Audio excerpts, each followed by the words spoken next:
And now, your reigning, defending, greatest wrestling podcast of all time. This is Let Me Book the Territory, the podcast for smart marks and nostalgia nerds. Featuring A-Dub. On site, and it's on site. B.A. How can the heel heal off on the heel when the heel is healing? And E-Ray. No wrestling moves. Just hands. Just hands. Powered by the Embrace the Turn Up Network. In partnership with the Inaudible Ruckus Podcast. Welcome to the madness here. So you wanna play games? You wanna play games? You wanna play games? Well, we're gonna play games. Well, guess what? It is I, not E-Ray, not A-Dub, just B.A. and a special friend. But y'all already know who he is before, and I don't want to insinuate anything. Let's get to it. B.A., ladies and gentlemen, boys and girls, children of all the ages, y'all already know what time it is. They got me sitting in the captain's chair, Captain Kirk style, this evening here. Welcome to the madness that is known as Let Me Book the Motherfucking Territory. It is I, B-A-D-B-I-C, a.k.a. Black IRS, a.k.a. the beef of the motherfucking East, B.A. Bigelow up in this motherfucking building, stomping around this A-bike while it's out like a motherfucker. B.A. Knight, yeah, in the building. Already know. So yes, with that being said, our illustrious normal co-host here that will usually be here leading off the show, the illustrious E-Ray, the quasi-bad guy, Diet Coke of Evil, the man of 7/8 teeth, Keen Malenko, as he would say it himself, is on his Hollywood vacation right now, out strumming the guitar, letting people know on Hollywood Boulevard who he is out here in these streets. And then we got Mr. Dubson Reed out here, A-Dub, the tribal pod chief, out here recruiting kids for what's about to be when NCAA student athletes start making money. Dub's getting his Dub Strausmore, whatever it is. Strausmore, yeah. What he said, putting that on heavy this evening. So you got the man BA, and as you just heard, as you hear on the BA show every other Wednesday, and as of late here as the AW/Graps media correspondent, none other than my wise man, my co-host, our producer, Fourth Rope, at Mr. Fourth Rope, as he's known on Twitter, Sean the homie. Wrong gimmick. It is I, the homie, Glock Lesnar, Helia Dragunov, light-skinned Keith Sweat, as you may know it. Nobody. Yeah, no. That sultry voice, though. Oh no, yeah, man, it's a pleasure to be back, man. I'm getting used to it. We just gonna make this a 4-man squad from now on. You niggas ain't getting rid of me. Oh, I mean, if we keep getting these graps intertwined into our sports entertainment, brother, you know we might have to, man. It's been a lot of just graps on graps, crime, sports entertainment, sagas, building and such throughout the week that is always as wild as it is in wrestling. And with that being said, we had a PLE this weekend. Good old crown jewel. But before we had that, you know we got the SmackDown on Friday night, pre-taped of course, because they not doing SmackDown over in Saudi Arabia. Could y'all imagine the insanity? But they had pre-taped it earlier in the week. Not a lot of graps or sports entertainment of any nature happening. No, I'll take that back. A ton of sports entertainment, because boy, them fucking promos, bro. Man, I was like, and side note on this weekend, at some point we'll have the BA show chronicles maybe of the Cleveland Let Me Book the Territory trip, where myself, A-Dub, and the homie Sean all came together at the compound, the manor, if you will, the manor of madness, as my brother E-Ray coined it. We may talk about it, we may not. We'll talk, we'll see, we'll discuss it. Shout out to the homies. Rooster, you know who you are, you're listening. What up? with that being said. But yeah, as we said, we were all watching as a family, a good pod family, the SmackDown Friday night. And boy, like I said, them motherfucking promos, bruh. Starting off with, Tribal Chief doing his thing, laughing, smirking, acting like an asshole, pissing people off, wherever they had this pre-taped at. And LA Knight on the, go home shows are all about just laying the scene out. That ain't not a lot happens. So it was time for LA Knight to get his first ever, like, this is the lights are on, kid promo moment, because Roman came to eat, man. He said some things, Wiseman. He said some motherfucking things. First and foremost, he started the things that stick out to me in his section of the promo. Number one thing is calling him a fake version. What do you call him? A redneck version. Of my cousin. There he is. Redneck version of his cousin. Come out here cosplaying a redneck version of my cousin. Man, I'm like, jeez. The old heads in wrestling, they were like, yeah, you tell him, Roman. Stealing my gimmicks. So that was hilarious. But the most I'd say impressive thing of the promo, because that would have been something that most would have suffered from, suffering succotash, if you will. But LA Knight held his own. That's a hard swing up to come back up from, when you kind of call him the fake redneck version of The Rock. And anytime Roman brings up The Rock or alludes to The Rock, that's an automatic pop. So the fact that he came back, he held his own, he threw some jabs, he didn't back down, he didn't stutter or sit there and try to figure out what to say or pat the microphone a million times. He came back swinging, man. That's he's been doing promos like this. It's what he was famous for before he got famous. Was saying wild shit on in promos. So yeah, man, Wiseman, what's your thoughts, man, on this promo in general? Like you said, it was the lights are on, kid moment. It was the big go home promo that he held his own in my opinion, because there's not too many people you can take verbal onslaughts from and come back. So the fact and Roman laid there's a couple of those, because Cena is my number one automatically. Like, everyone says Rock is a talker and all that stuff. No, you catch Cena on the wrong night and that man is cutting an aggressive ass promo against you, you're getting buried in the dirt and most likely not coming back from it.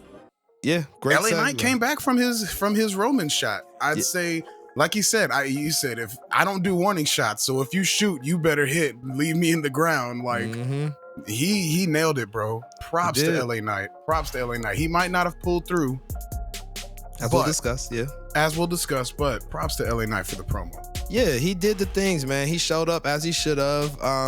He's handling this spot very well to have never been in it officially. I think all of his just being around it is helping him tremendously.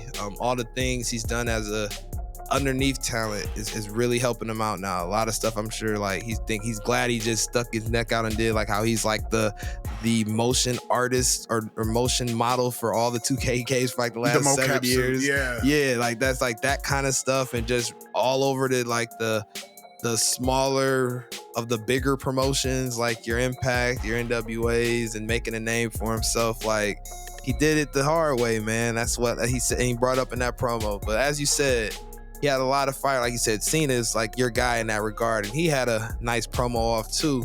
I was shocked because I sat there as we were getting ready for it. I was talking to you and Dub. I said, I don't think John destroys this dude. He's not gonna come out here like that energy he used to bring to Roman when he was mad he had to come back from filming whatever Hulu movie or fucking Homelander stuff. Yeah, or whatever he's doing on TV. I don't know. I don't watch that shit. I don't have time for that. But yes, he could come back at that point in time, to cut those promos on Roman like he did. I was like, he ain't gonna do that to Solo. He's up and coming wrestler. He's doing his thing. He's a sports entertainer. He kind of got the rocket strap to him, not like Brock, but damn near, as far as when you look at his NXT run versus what he's done in the main roster.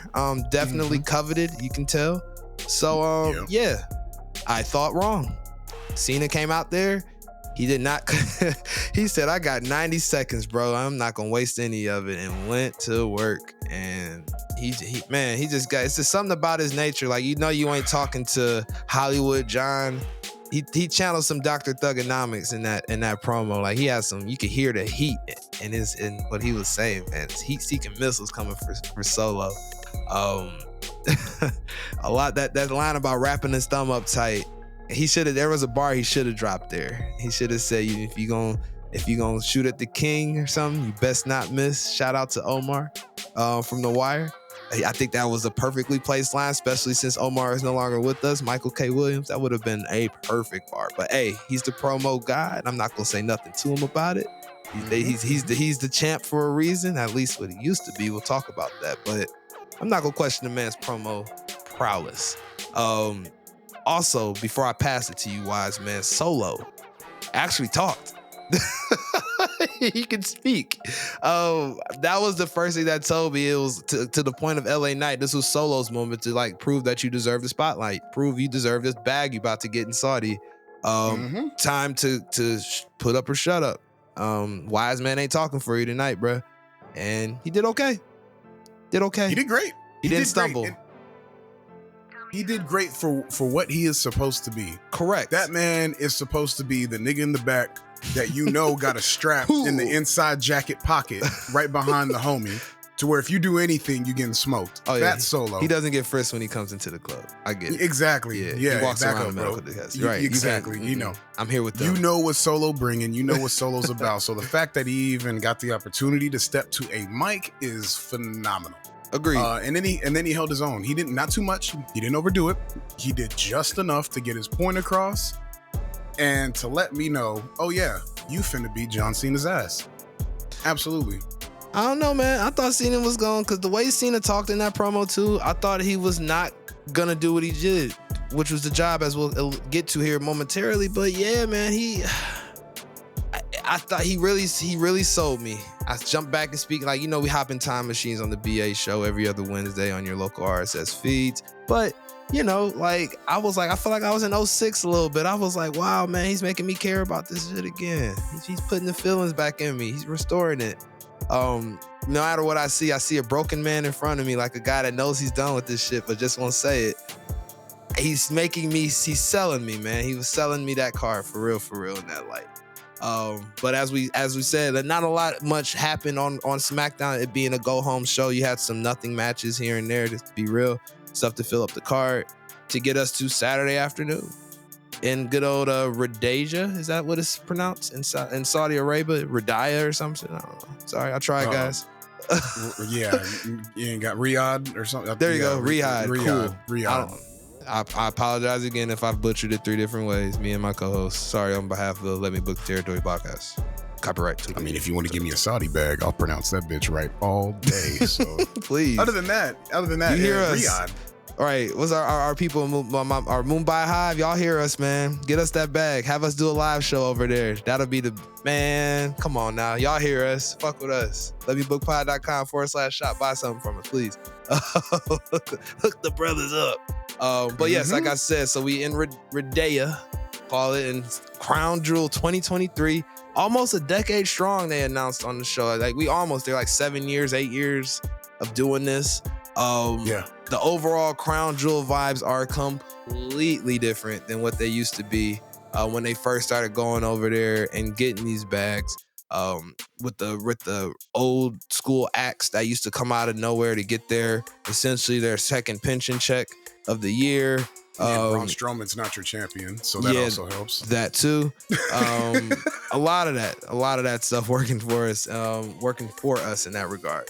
So what we had a nice card here. Was it 6 matches on the card overall, roughly? What you saying?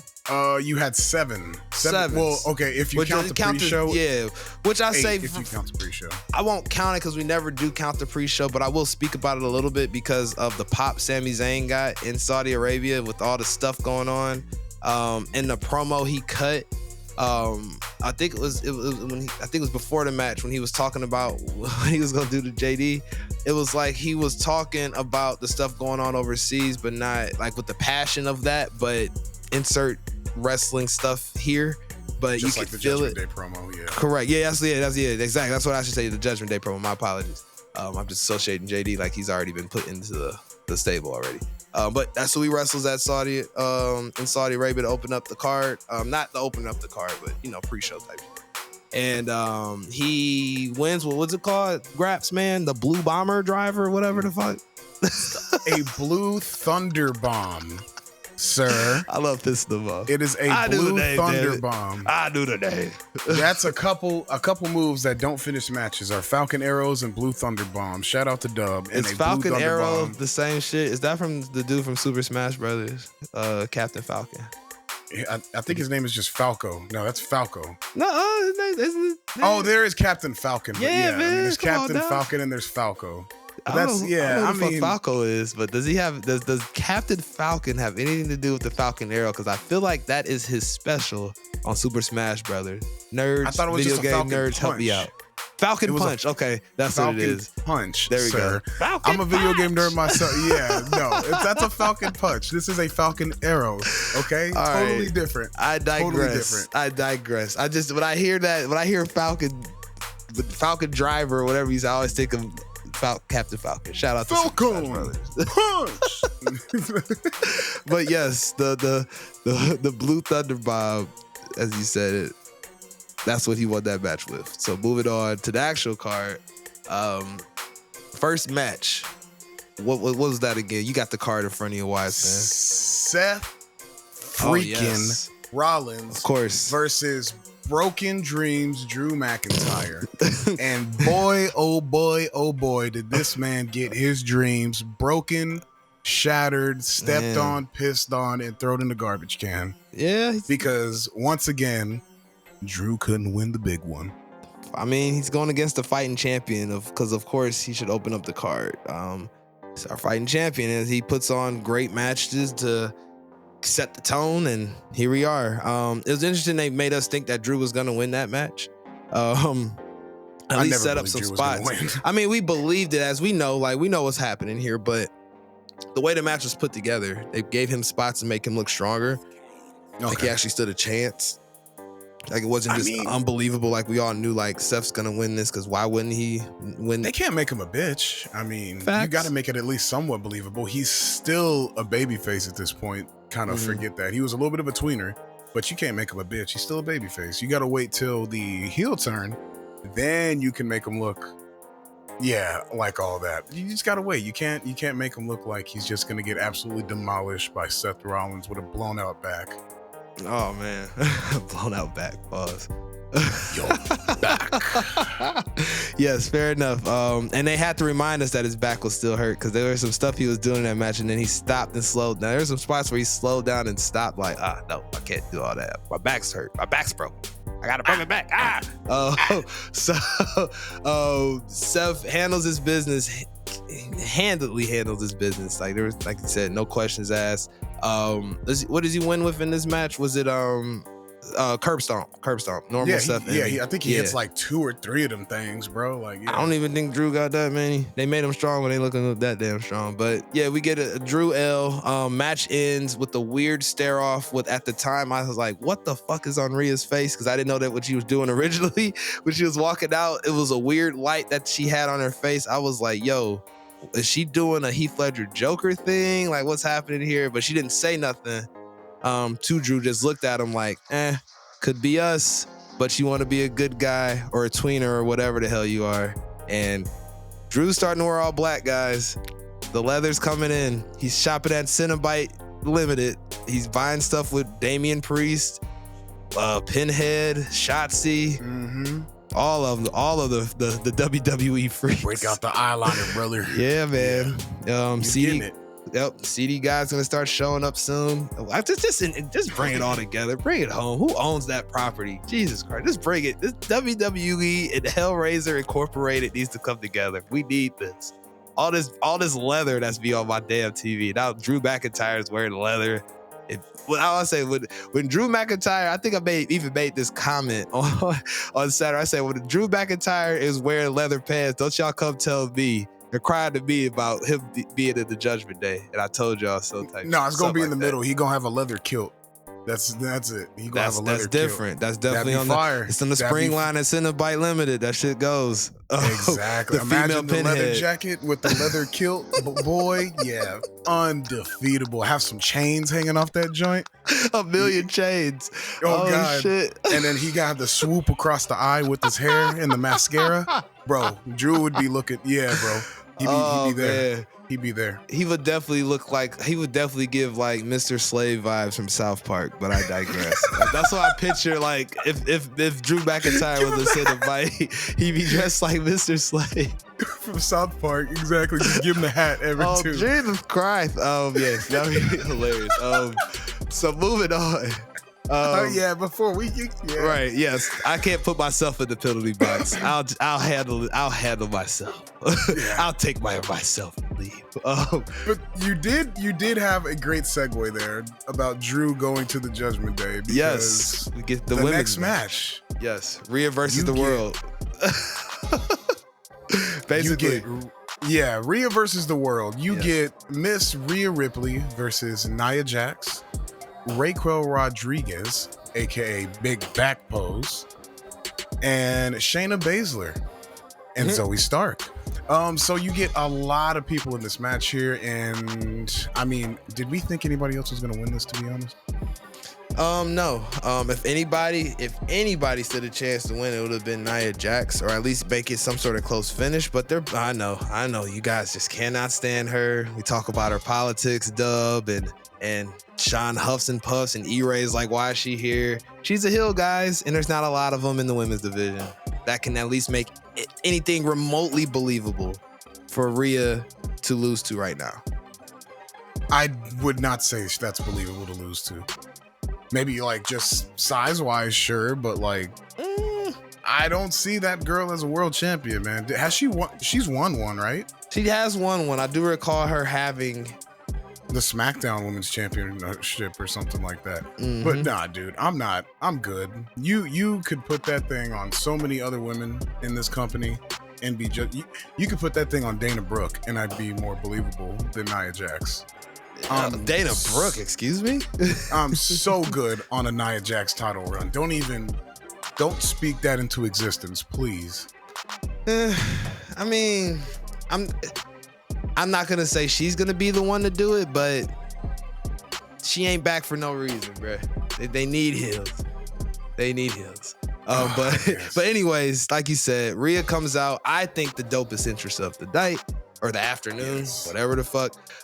They had all those dudes come out that had to been from Saudi Arabia, of some group that they were partnering with there.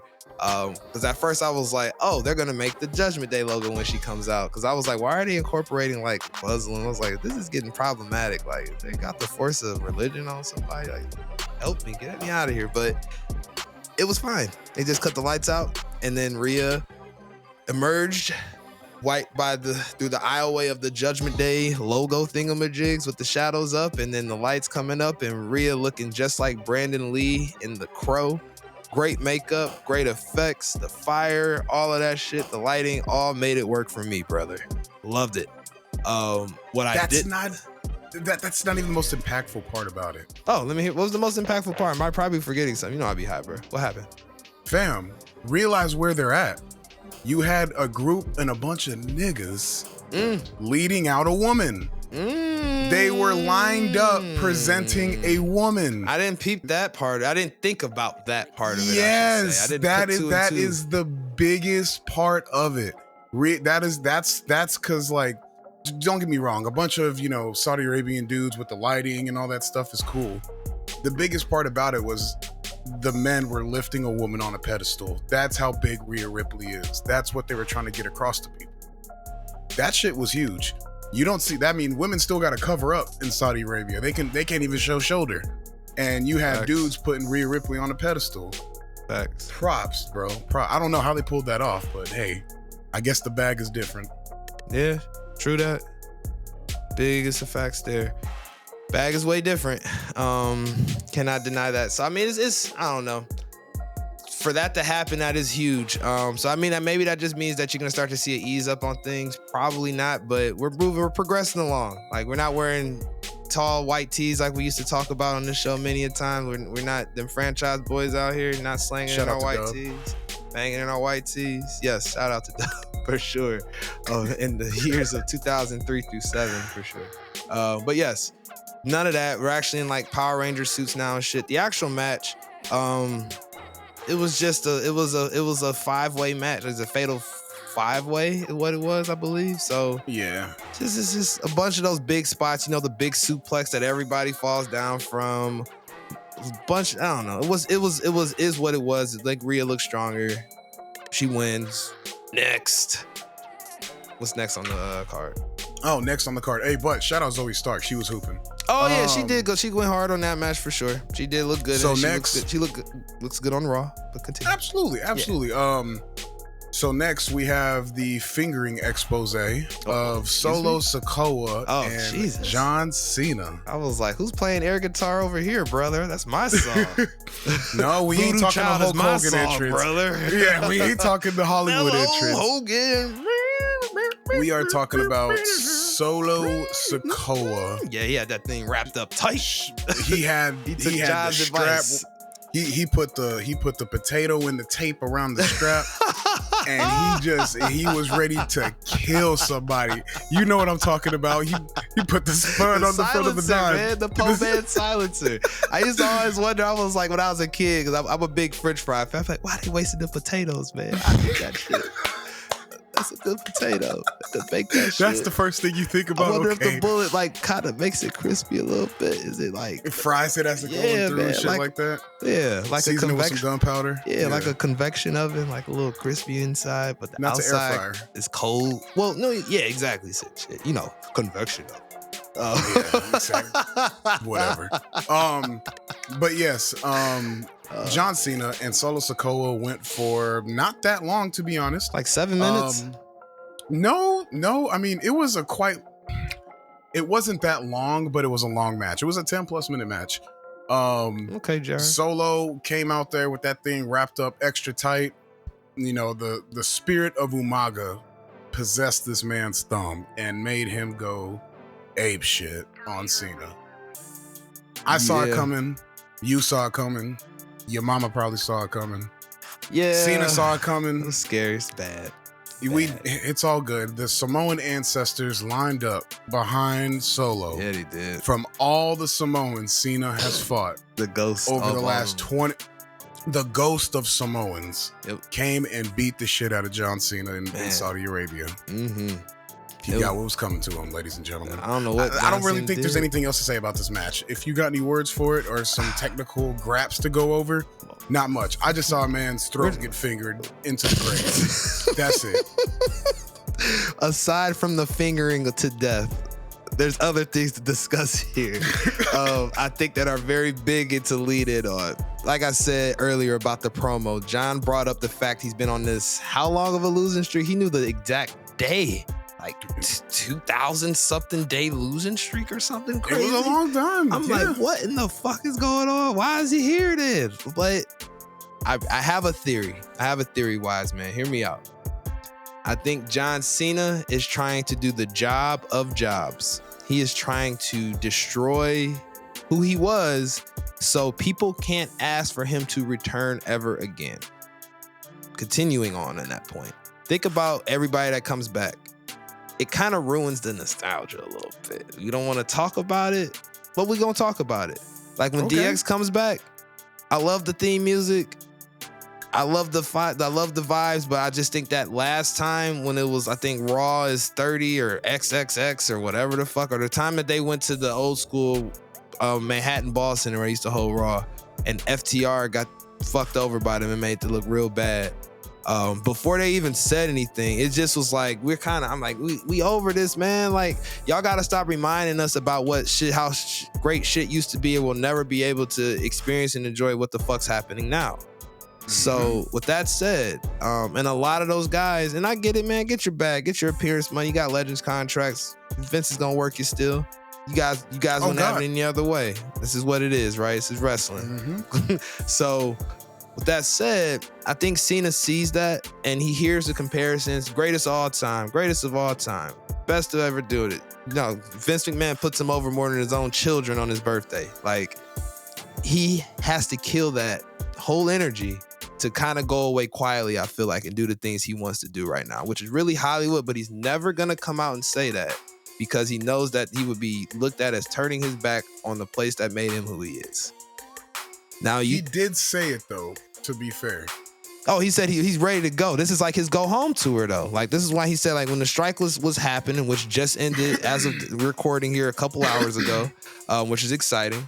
Yay TV, yay movies. But to that point, Cena kind of said, like, hey, y'all, this is my going away tour. This is the dates. Come see me. Come see me wave this hand in the face one more time against nothing. Can't see me shit. It's the You Can't See Me tour 2023. But he was straight up in the interview, bro. He was straight up. He was like, I can't remember what PLE it was, but a reporter straight up asked him, if the strike ended today, are you going back to Hollywood? He said, yeah. He was like, there's a lot of people that rely on me, and I put food and on the he's got a whole, I'm sure he's got a whole business. Like, John Cena's a corporation now. Like, he's got a lot of people that work for him. Exactly. That man ain't lying about nothing. He said, basically, in layman's terms, once this shit's over, I'm gone. And respect. Much respect. Facts. Much respect to that. And he needs to be. John Cena doesn't need to be wrestling on TV no more. Nah, John bro. Cena doesn't need to be on a pay-per-view. John Cena doesn't even need nothing of that. And the next time we need to see Cena is the Hall of Fame induction in like 2 to 5 years. And that's why this looks this way, bro. Because it made me, I was just like, what the fuck is going on? I was like, and then in my mind, I'm like, he's not going to lose after he just said that. But then I'm in my mind, I'm like, he's here to do the job. And goddamn, bro, he did the fucking job. Like, it's just, it's different because you think of, like, when you talk about the greats, you think we make fun of them on a regular basis these days on this podcast. Lion ass Terry, Hulk Hogan. He has never, as we've well documented on this show, let himself get real jobs done on him, so to speak. Pause somewhere in there, I'm sure. But it's never happened. To the degree of which John Cena is destroying his own legacy, some would call, he would probably say making his legacy, because now nobody's going to want to ever see me again. Nobody's going to ask for me to come back. Nobody's going to want to see me because of how fucking terrible I look in the ring. And the fact I can't win a match. I'm not who I am. I'm not him anymore. So. All right. I'm with it. I'm with it. That's why I said. It's definitely a farewell run. And I understand this hurts Wiseman. I get it. That's why you were like, I don't want to talk about this, but it's a big ass elephant in the room of this run of his. It's just different. And I think he's just trying to create his own narrative. Shout out to EC3 to get himself out on his own terms and do it his way. And so he can be left alone in Hollywood now that the strike is officially over too. And kill off John Cena once and for all. That's what is he gonna leave his whatchamacallit? Damn, what's them shits? Them pumps. What was them pumps from back in the day? Reeboks. The Reebok pumps. Yes. He gonna leave a pair of Reeboks and a pair of jorts in the middle of the ring. Not no boots. Maybe Royal Rumble. I'm sure he has a house in Florida. He probably will come in and leave the pumps in the middle of the ring. And take the jort. Nah, I hope he leaves your jorts on, please. But take one of the Fruity Pebbles shirts off and the goofy ass hat, the wristbands, the armband. Yep, your whole generation's memories in the ring. Sucks, bro. Oh, I had all of them. I had the shirt, I had the wristbands, I bet you did. I had the headband, all young that shit, bro. It was great. Hustle, loyalty, respect. I get it. No, it wasn't. Hey, it wasn't that. It was when his it was the champ is here, and then across the bottom of the shirt was like a picture of the WWE title when it like first became the spinner. It was the shit. Yeah. Much Got a respect copy of his album and everything. All right, wait a minute. He had a whole album on his own? You don't know that? I knew he had the was it that song? What was the song that he got? Time out. The song, his first theme song, because he's on like a CD with other wrestling theme songs on it. This is like the last like theme song CD I like paid attention to, because that original John Cena theme song go hard. You talking about the Thugonomics theme song? Yeah, okay, that was the no. John Cena has a whole platinum selling album. Oh, it went platinum? Oh, yes. We'll save that for a BA show episode. We'll do a music review of this John Cena album I've never heard of. That's platinum. That sounds wild, That is bro. He's got bangers on it. Put a pin in all of this. We have to move on. Put a pin in it. Pin it. Move on. Write it down for the next BA show when we need something to talk about when it's slow. Moving on. Next match. Next fucking match. I can't believe I just heard that this evening, folks. Wow. Is this the match where we have Miss Io? No, wrestling? it is Next. not. Oh, who's It next? is not. It is the most hated man in sports entertainment, Logan Paul. Oh, taking yes. the United social States media megastar, as they call him. Exactly. The Social viral media- moment king. Man, I need E-Ray soundboard. Social media megastar. No, Logan absolutely. Paul.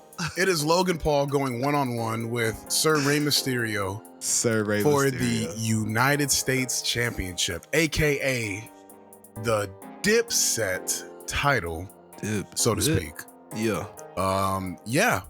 We all knew it was coming. At least me and Dub did. I saw it happening. Logan Paul's a champion inside of WWE. Like it or not.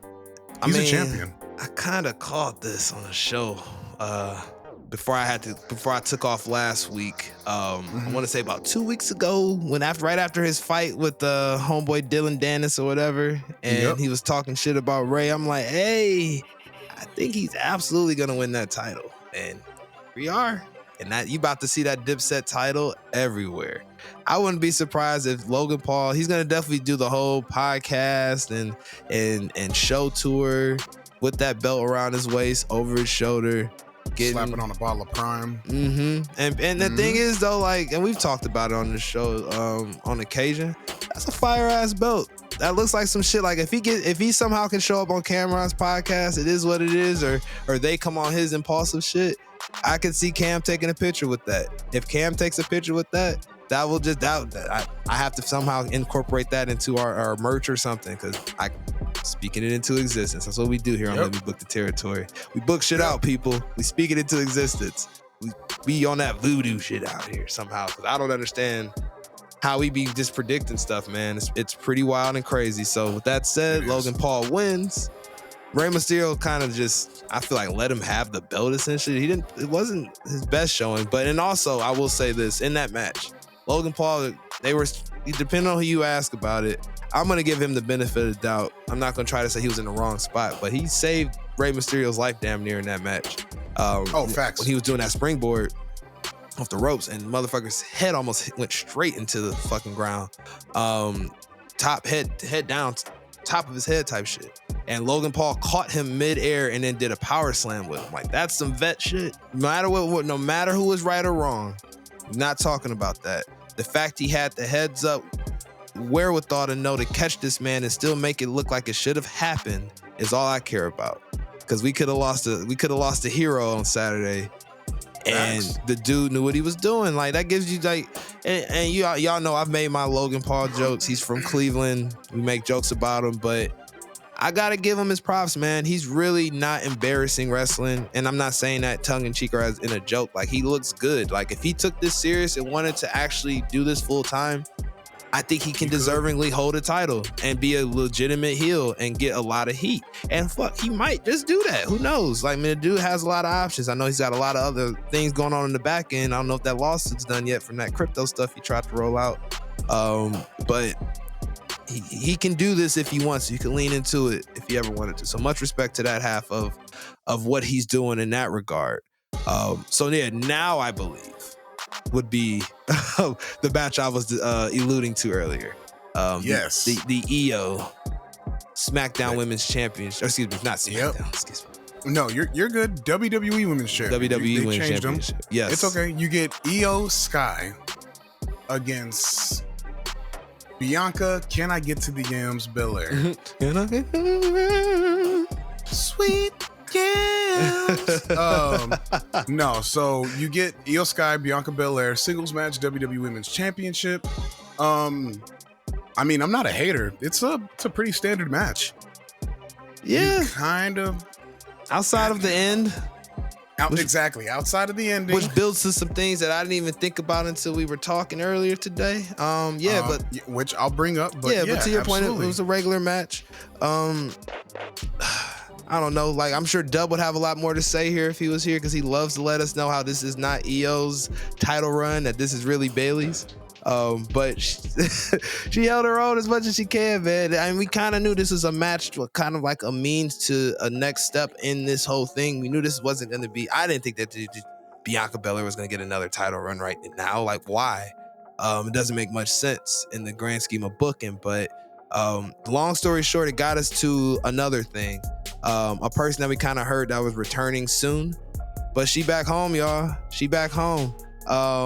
Miss Kairi Sane. What was her nickname? The what of the skies? I forget what they used to call her.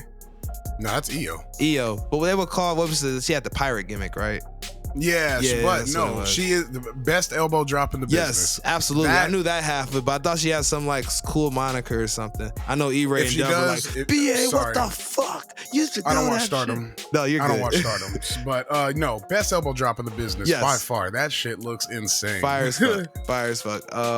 That much I do know, and I can't wait to see it again on WWE television here soon, because it looks like we're building to some other things that were woven into long-term booking, which WWE has been seeming to do so well of since the old man officially walked away, allegedly. We hope. I think he really did, because TKO wouldn't play that shit. So yeah, we hear some long-term booking, man. So Wiseman, as you reminded me, I'm gonna let you remind the people about why this reappearance of Kairi Sane is so important to this particular storyline. All right, let me get you into some Let Me Book lore. No, so for those of you that don't know, just really quick, the last time Kairi Sane was pretty much seen on WWE television, she was getting that ass beat by who? Bayley. So yes, Bayley is quote unquote kayfabe-ish the reason Kairi Sane left WWE. And the fact that she came back now and she is cool with Io is gonna cause problems, to say the least. Which, if you want to get some booking in here, you're gonna book out. This is gonna be an Io versus Bayley feud coming up. Not Survivor Series. I'm probably gonna say after Survivor Series. That's my personal guess. But yes, that's just a small tidbit of kind of why this is important and the things that it plays in. It's like what Romans say Saturday. What do they call this? They call this cinema. It's gonna be. The kids call it cinema. Yes. What do the kids call it? Cinema. Cinema. Yeah. No. Yeah. It's gonna be. Right. It's gonna be entertaining. It's gonna be entertaining. You'll love it. Trust me. Well, finna see Asian women fighting. You ain't gotta sell me on Mexicans. that. I'm cool with that. You gotta sell Dub on the whole.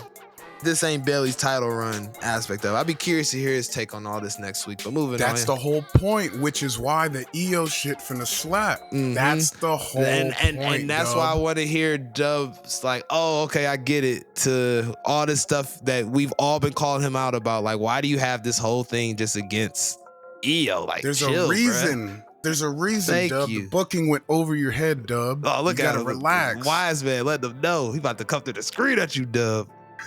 Defend yourself.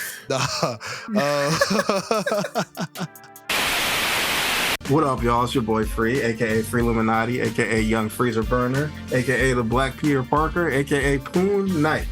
And I want y'all to check out Blurs in the Trap, the new podcast with myself and my boy Dr. Jones, dropping in the Anotherverse every Monday. Come check us out. Get all your daily Blur content. You know, nerd culture from a Black perspective. We've got other pods doing it out there that we support, and we wanted to add a little bit of our own flavor to the mix. So check us out every Mondays in the Anotherverse. Peace. Oh man. Moving on. After this match, are we at Damian Cenobite Priest versus Cody Rhodes? Cody Rhodes. We at the son of a plumber, baby, versus Senior Money in the Bank. Well, is he? Well, I mean, no, at this point, he technically isn't, because he got that shit jacked by Sami Zayn. Yeah. That was wild, bro. we forgot to mention, I guess, on the Seth Rollins match. So. Oh yeah, because it was so just quick. Let's bring that up. Let's touch on it real quick. Pause. It was okay. Reverting all the way back to the very first match of the night. Yeah, sorry, E-Ray. Rollins and Drew, good match. Yeah. Seth is getting up, and you hear old Senior Money in the Bank's music hit. Goes down to the ring with the ref. Boom, what happens? Random white boy in a hoodie jumps in, grabs the briefcase. Who is it? It's Sami Zayn. Takes the briefcase and runs. I thought it was now, the reason I hate first. this, I thought it was great, but the reason I hate it is because they retconned it. Not retconned, but they just said, oh, I guess you had to give it back. Adam Pearce made you give it back. And it's like, why? Like, did you hear that stuff? Did you? I don't know if you heard it Monday. Stupidest thing ever. No, I did not. No. They walk in, and he's like, when the Sammy and the Rollins promo opening the night, he's like, let me guess, Adam Pearce made you return the briefcase when you got to the arena? And Sami Zayn's like, yep, that's exactly what happened. And I'm just like, then why? Kind of stupid. Whatever. But just a quick hit. That's what happened. So at this point in the night, technically he is not Senior Money in the Bank because he got his pockets ran by Sami Zayn at this point. But yes, what are your thoughts on this match? You get your Cody Rhodes and your Damian Priest in a 11-minute banger. Yeah. What did you think? You like it? I always love Cody Rhodes matches. I don't think there's one Cody Rhodes match I can say I've hated since he's returned back to the Fed, in all honesty. This aligns in that same echelon, I think, because Cody has a certain tempo to his matches. They all supposed to look and feel a certain way. Win or loss, I'd say. This one had the same bangers. Cody won with three, not the Crossroads. What's the other finisher he has? I'm not good with names, guys. It's not what I do here. A Cody Rhodes finisher? Yeah, it's not the Crossroads. What's the other one? You talking about the Cody Cutter? Thank you. No. It was the Crossroads. Kick? He finished him off with 3 Crossroads. I was thinking I was calling it the Cody Cutter at first. No, my apologies. Nah, I was right the first time. 3 Crossroads, I think, was what put Damian Priest away. It's kind of like Cody's bag. He always has to do at least 2 or 3 of his finishers to put somebody away, which I have some questions about. I think it kind of makes his stuff look weaker, because why do you have to do something so many times? But then it also speaks to the coming up as like the underdog. Your special isn't as powerful as a Roman Reigns, for example, so you gotta do that shit 3 or 4 times to like the normal like big threat in the WWE, if we're gonna look at this in the scheme of like superheroes and shit like that and that type of lore. But yeah, man, no complaints. Cody fucking Rhodes, man, get that Saudi bag. Not mad at it. Let me know when the story's about to finish. What inning are we in? Speaking of, where did Dub say we were last time? Oh, last I was on the show, I don't know if this was discussed since, I was speaking to the tune of like top of the 6th going into the middle, maybe even bottom of the 6th now after Crown Jewel. 7th inning stretch is definitely about to take me out to the ball games. Definitely about to. I was just about to say we gotta soon. be going into the 7th inning stretch. I'd say December probably. I'd say the end of Survivor Series is going to be the 7th inning stretch, December. Yep. Because then you got what, 4 months until he finishes. That's what we would imagine. We've been waiting a long time, man. That WrestleMania 39 feels, man. Those are some heavy feels after that Roman match. I think we were all thinking it was gonna be over. I might watch that as I go into working for getting my 9 to 5 prepared for tomorrow. I might have that on in the background just to remember the feelings. Out of all the PLEs this year, I've never stayed up as late as I did after that one, just scouring for people talking about what the fuck just happened, hearing what people said, just looking at the comments on every YouTube video, people get their reviews up and shit. I'm just like, somebody has to say something. Like, what is the plan here? Like, why do we have to see this again? We know this man ain't gonna be working. I think they were sleeking out like his schedule too. Like, oh yeah, he ain't gonna be working for real either, y'all. Like, he was like, what the fuck, is Vince still here? So, let me get out of that bubble of time. Get back to, as I was just alluding to, the 6th or 7th inning of what we are seeing here of the Roman Reigns show, aka the Bloodline, because we're at the main event now, correct, in the card?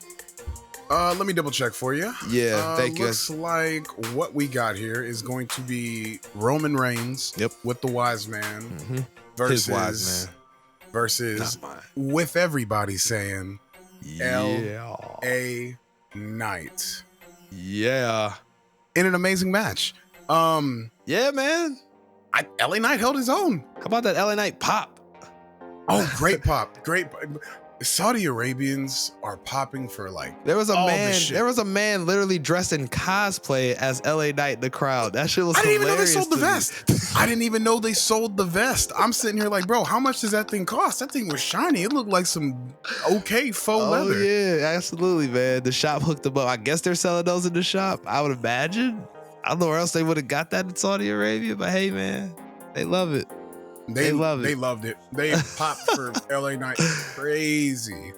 But other than that, the actual match, better than expected. Yeah. I'm kind of with never mind. We'll bring that up another time. But some people expressed their opinions to me about how they didn't like LA Knight being in this match. And I kind of agree. Oh, man, let's talk about it, man. Let me talk to you.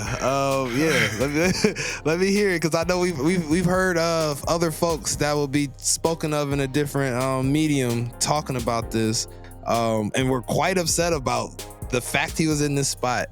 Because I'm sure he's a fan. He follows us, the DJ where we were hanging out at. He was adamant. I was just like, wow. As we were there, I'm just like, this was like 5 hours ago. This man is angry. Exactly. I was He like, left damn, his y'all post. been open 8 and it was 5 hours. All right, whatever. But He left his post to come and vent outside about how he was like, because we was like, you watch Crowd? He's like, yeah, I saw that shit. And sparked his Newport. I was like, damn, this nigga about to drop some and then he heat. said, man, let me tell you something else too that I didn't like. I was about to drop some heat. I'm like, wow, he is man. I mean, he was cutting a promo. Yes, he was, man. On how much he disliked I gotta LA Knight being in that spot. You know what I'm about to start doing, man? I'm about to start keeping in my car like a bunch of merch. So when we get to these like heated debates on the street with people, and just give the winner some merch, like who won the debate type shit, like who made the better point. Because that brother was like, it sounds like he sold the Wiseman right there. He was like, yeah, I am. That is some bullshit. So we here. Speak on it, Wiseman. Let's hear it. Why was that some bullshit? It's unwinnable. Why do that? I mean, I know why. Easily. Where does he go from here? Who cares? Well, I'm not gonna say that. I'm not gonna get sloppy. I'm like, who cares? He's like, nah, he's over, brother. Where Who do you cares? go from here? You literally, he's the top merch seller. I made him hit the top so quick. It's like, where does he go, bro? They didn't. They did not make him hit the top so quick. Like, think about it. Last year, Logan Paul was in this match last year. Let's give this some perspective, right? Logan Paul. No, he is not a full-timer like LA Knight. I'd say similar reactions on both sides of the aisle. I think he's a huge heel. He gets a big reaction on that side. LA Knight gets a big reaction on the face side. I think that match is like that for that reason, because they want to put the hottest name out there that's going to get the biggest eyes on there as far as what makes sense in storyline. Roman's a heel. Still, the biggest face in the company right now, LA Knight. That's why he's in that spot. He earned that spot by doing the things he did underneath. He didn't need a belt. He didn't need a push. He didn't need all this other stuff to get into this spot. It happened naturally because wrestling fans are assholes and we love yelling shit. And the gimmick is great. And we love people that talk shit. And to the point of everybody that just keeps calling out the obvious, yeah, he's put together a lot of the favorite pieces of what we love from that era of wrestling. A lot of us grew up watching, which he did as well, and said, well, this is the best way I can get over. I'm just going to take a piece of everybody that I like. Shout out to the gentleman that remains nameless from NXT that did the same thing. They got in a lot of trouble and did it very well. That's all he's doing. And he's being unproblematic, and he's showing up for all the things. He has not fumbled the bag once. I can't say the same about anybody else that's been put in that spot outside of the people that are known as the greats today. And y'all know, fuck it. Y'all know we here. Austin Theory, fumbled, all those spots. LA Knight, never. Look at the last 3 people you named. Mm-hmm. LA Knight, Austin Theory, and then what's the third dude? Logan Paul. Mm-hmm. Mm-hmm. Which one of those things don't belong with the other 2? and give me the reason why they don't belong. He's part-time. He's not really there all the time. No. That's not it. Well, speak Wiseman. LA Knight's 40. Oh, you owe me on that shit, bro? No. Bro, no, look. Look, he doesn't have that much time to where you can be building all of these different things. LA Knight doesn't have another 5 to 10 years to where you can build this illustrious career in the WWE. I don't know, He's man. not doing it. I'm gonna call Diamond Dallas Page on that, brother. Sorry. You got Diamond Dallas. When did he win his first championship? Which one? The WCW championship? WCW championship. I want to say he's probably like 38 because he got in at 35. He's probably, I'd say probably, like, let's think about it. Pre-40? Was he 40? Pre-40? I want to say he was right there around 40. This is why why you make your point. I'll look it up. But now, when he won it, how long was he the stuff in WCW? How long were you a DDP fan? We got a strong year, maybe 2.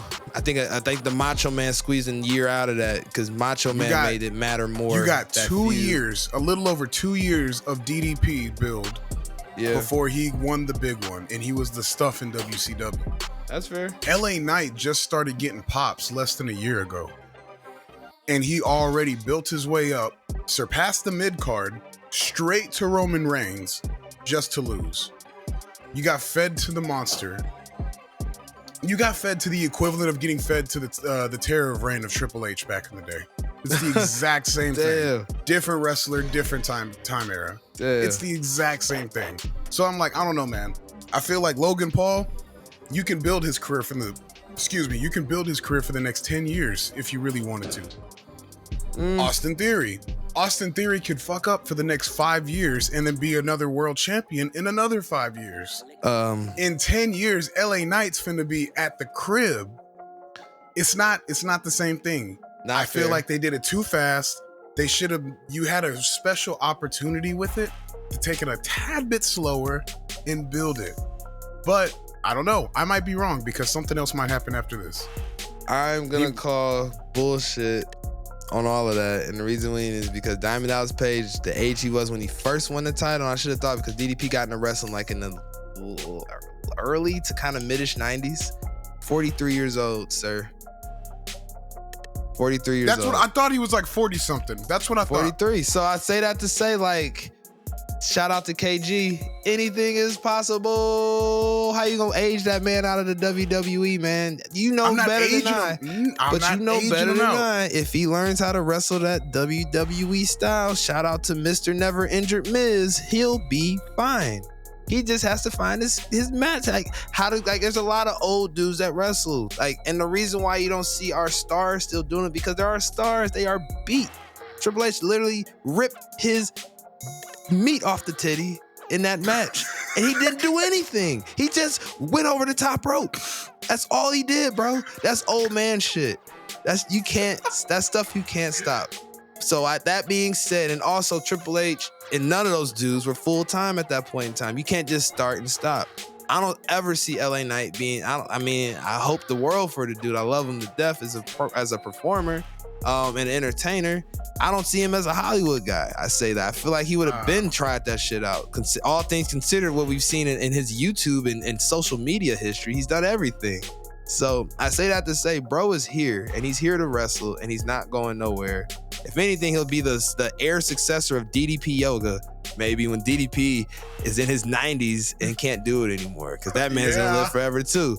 Yeah. So with that said, don't put no ceiling over LA Knight's head, because it's not a ceiling. It's not a ceiling. Then what? The thing was not LA Knight's fault. I don't fault him at all. Fair enough. I understand that. Not accusing you, but what I'm saying is around the LA Knight thing is you can't just say they shouldn't invest in him because of his age. They should invest in younger talent. Is kind of what I'm hearing. No. We'll repeat it again so I can make sure. Slower. They took it too fast. They threw him to the machine way too fast. Well, who else would have went better in that spot before we move on? Who would have went better in that spot? Who would have drawn more? Who would have brought more eyes to the Roman Reigns You were already match? beefing with the Judgment Day. Throw Damien there or something like that. Nobody wants to see Damien versus Roman. That was even more of a ridiculous. I think that would cause more harm to him because he's that stupid fucking briefcase. He would just be another person to go under go down to not win the fucking belt after having the Money in the Bank briefcase. And it might be to that point to where there was like really nobody else that made sense. Like nobody big enough or believable enough. And LA Knight was kind of right place, right time. The only thing I'd hear you out on, and I don't even think this would have worked because they've seen him before, is AJ Styles. That's the only thing I would hear you out on. Outside of that, that's next. But that's next.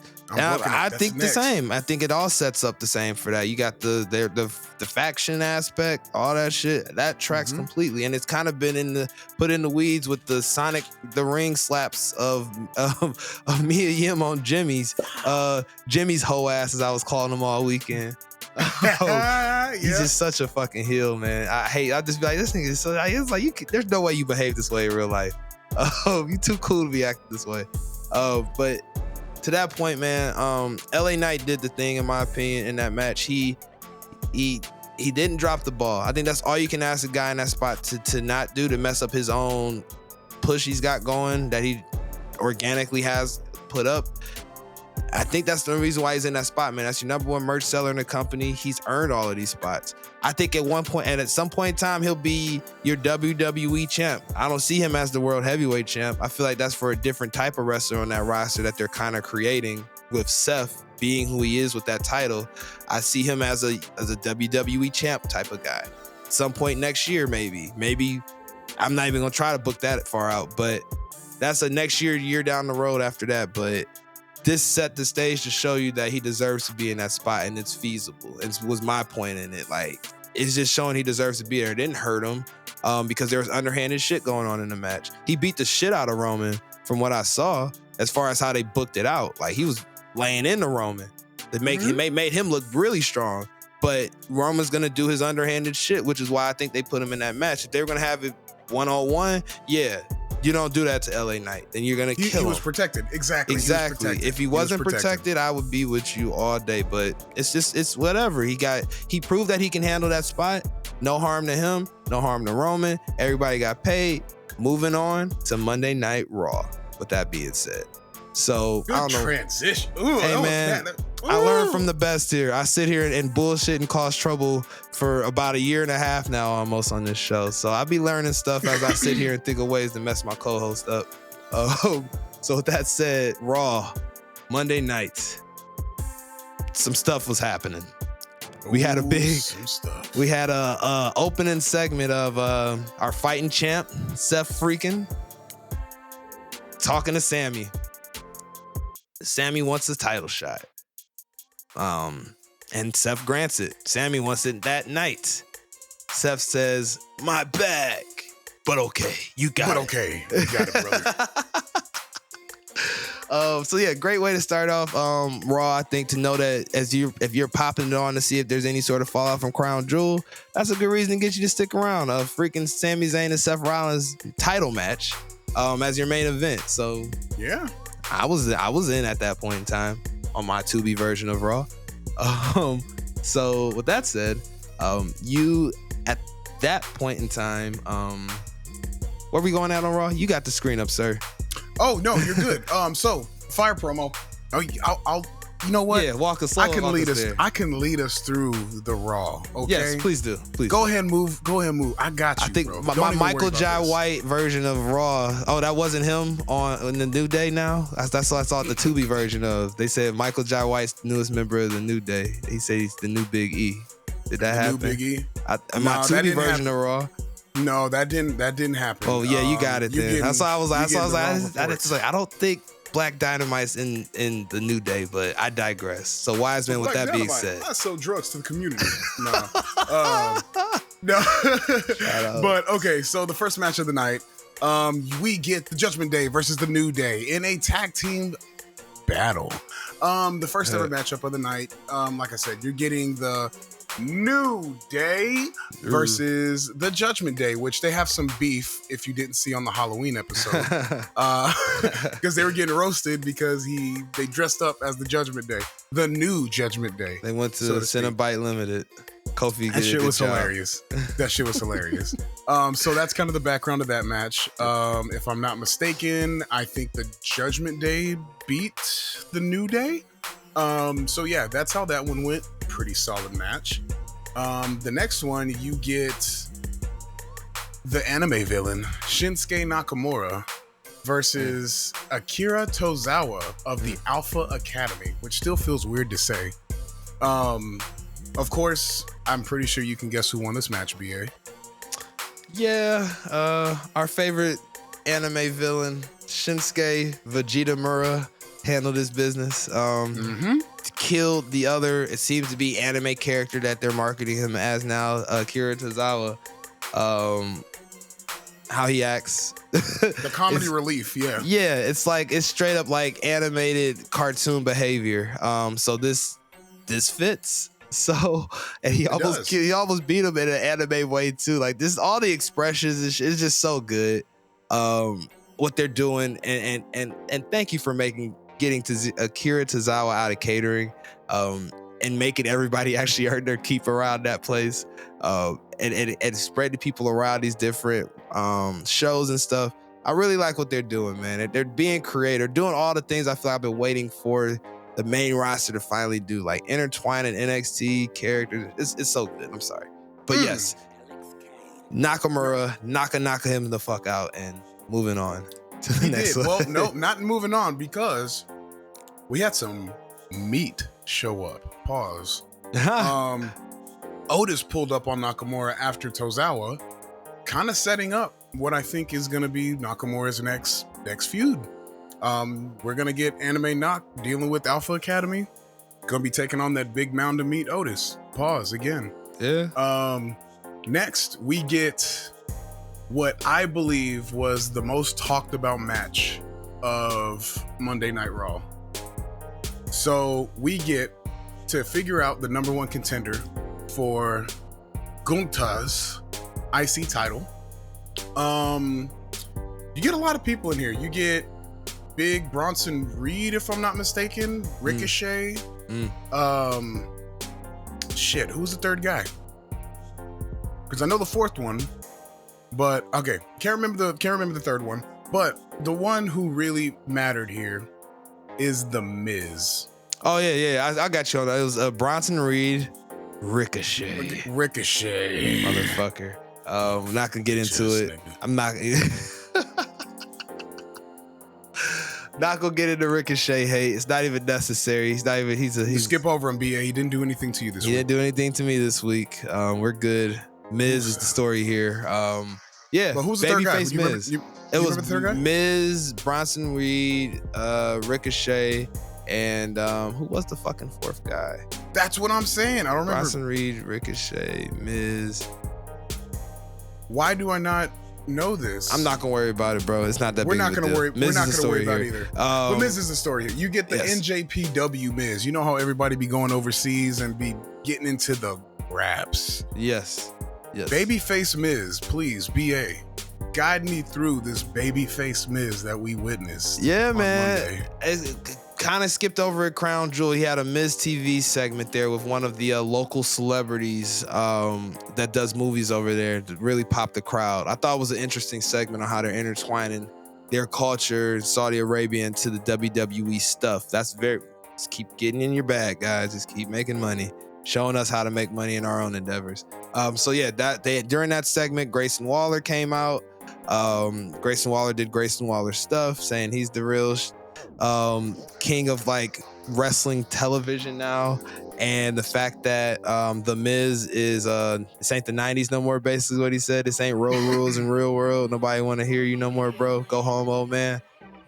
Miz started showing some babyface tendencies in that promo, so to speak, and then now we saw full-blown Miz babyface behavior, and god damn it, it was good. Who would have thought? I thought I'm here for it. And he was showing wrestling moves, as the Graps man just said, that were not sports entertainment focused. Oh my God. What? Raps. Wild. You were getting twist around Hurricane Ranas. They were off literally the top rope cross bodies. Like, oh. They were literally chanting, "Let's go, Miz." I don't think that's ever happened in any wrestling arena ever. Outside of like the challenge when he used to be on there and people kind of liked him. He was still a heel on that shit too. But yes, only time maybe people were chanting for him. Like, but yeah, man, we got Miz winning the match to be number one contender for the IC title now. We got a Miz and Gunther match. Oh, that's who it was, because he fucking sucks. Ivar. That's who it was. Oh, yes, I did see him. Yes. That's who it was. It was Ivar, because they had him on my they TV. had the funky ending where they were supposed to do the double pin, but for some reason Ricochet kicked out and all that. But yes, we get The Miz versus Gunther. Yeah. Wild, bro. I'm shocked that they did this, because it's like, how y'all gonna prove to me that Gunther's not gonna win? Like, that's not possible. He's gonna win this title still. Like, Miz ain't the one to end this reign. So Wiseman, you know what we do here on this show. Book out how you gonna make me believe Miz is like a real threat to that Intercontinental Championship that Gunther has held longer than the hated honky tonk man. I don't know, bro. He gonna have to run through Vinci and Kaiser like a casting couch, bro. Like, oh Jesus, something vicious. That's the only. That's the only thing I could. My bad. Did I get you there? No, you're good, man. I'm just thinking about a comment. Continue. I'll elaborate in a moment. Continue your turn. You're good. But yeah, that's the only thing I can think about. You're going to have to get that angry, passionate Miz, because nothing else that I think about can be convincing enough besides him pulling up and airing out the competition. Hey. That's it. And then that go-home show, you're going to have to deliver the meanest, and I mean the meanest skull-crushing finale you have ever seen in your life to make me believe the Miz ain't gonna get his chest chopped in the chopped cheese by this nigga Gunther. Yeah. That's the only way. He might literally chop through his chest. Might literally like be a hole in his chest after. Like, it's gonna be crazy. But to your point, there's too much money to be made by anyone else being in that position, aka getting on that casting couch, as he so eloquently put this weekend in a joke that would be followed up in a more appropriate time. Shout out to Willow Nightingale. The madness at the manor was real. Yes, I've never heard a comment like that. Anyways, moving on, keeping it relevant. Focus, me. Hey, focus. The grips. Graps. My bad.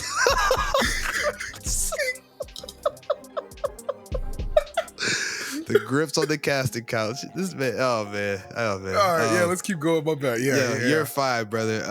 So yeah, I don't see it. The only way I can only see like the Miz being put in that type of booking strategy to make us believe would be like a Kofi Mania type of build. That's the only way I could see it. Like a gauntlet after gauntlet after gauntlet of just and men. there ain't enough time. I'm about to say.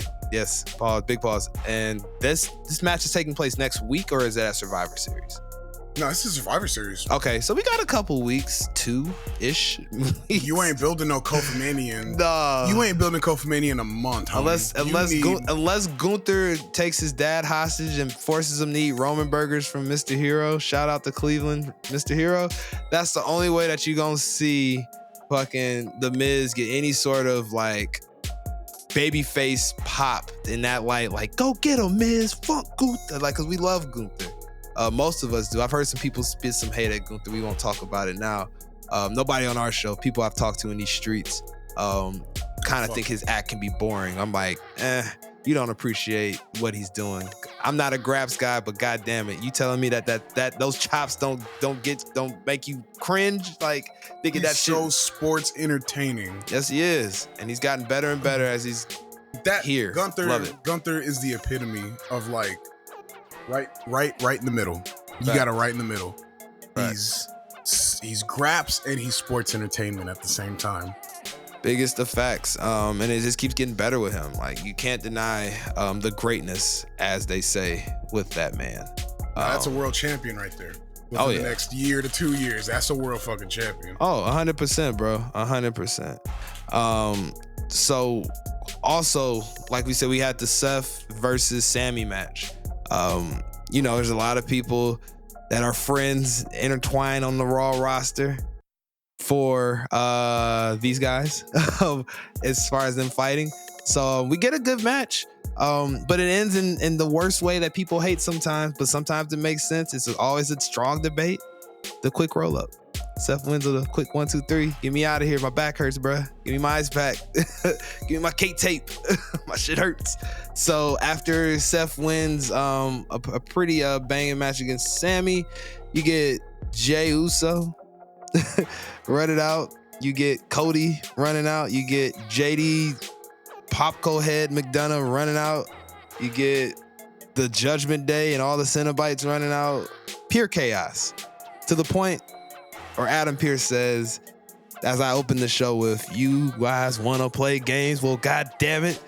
It's time to play games. It's war games. So we have our team set, Wiseman, for the illustrious, now I'm thinking tradition of Survivor Series war games matches. As I kind of told, again, I'm just putting myself over this week. Shout out to Carmelo Hogan. I told the fellas that this is not a one-off thing when they did it with Roman or the Bloodline last year, and versus Kevin Owens and that whole crew that they fought in that match. That just seems faceless right now for some reason. So with that said, this is, I don't see them making Survivor Series matter more than having this match intertwined in it, because it's never going to be an NXT takeover again like it was, because that's not the NXT we at now. And I don't want it to be its own pay-per-view, because we see how that goes when they make gimmick matches a pay-per-view. No thanks. Yeah, we're good. Just combine something that needs I think they need each other. It's a match made in heaven. Survivor Series without the proper booking or proper storyline setup can be ass boring, doesn't make sense. We've talked about it all the time. That blood versus Crip shit. Don't need it, don't want it, it's corny and stupid. But if we can get kind of those vibes with two stables that kind of float between both shows that somehow have beef this time of the year, like last year and now again this year, let's keep fucking doing it. And if we gonna have booking that makes sense and trips and all his mighty men behind the scenes doing what they do, we will probably always have a match that makes sense in this space. The undercard may not make much sense, whatever, but we'll always get a fire-ass War Games match. And to that point, Wiseman, announce the teams for the people. So, your War Games competitors are, I'm going to say, all right, we'll just go Team Judgment Day. You got the Judgment Day, Finn Balor, Damian Priest, Dirty, Dominic Mysterio, and Funko Pop McDonough. On your babyface side, you got Seth freaking Rollins. Cody finished the story Rhodes. Sami Zayn, and Jay, I'm Not My Brother Uso. Was that 4 or 5 people that you announced? It's 4. It's 4 on 4. 4 on 4. Okay, got it. Okay. Usually it's 5 on 5. That's my next point, Wiseman. So we got 2 weeks, like you said. No, he's not coming back. They're not renting out the song. Phil is at home chilling with Larry. I don't think Phil gets intertwined in this match. If Phil comes, that's a good. I'm not even gonna fantasy book that. I'll save that for when the fellas arrive, so they can shit all over that. Unless there's reason to come about, which I'm hearing rumblings in the Twitterverse about that this Phil thing ain't dead, y'all. Besides the point, I don't see him showing up in this match unless they go immediately. How could they? There is history from AEW with Cody. They kind of cross paths in and out. One on his way in, one is on his way out the door. Sammy NXT, kind of. KO. There's not if he really gets much you can involved. intertwine with it. Seth, There's really not. you see Seth being on the same team as Phil after what burial job he did on him in that interview earlier this year. I don't see it.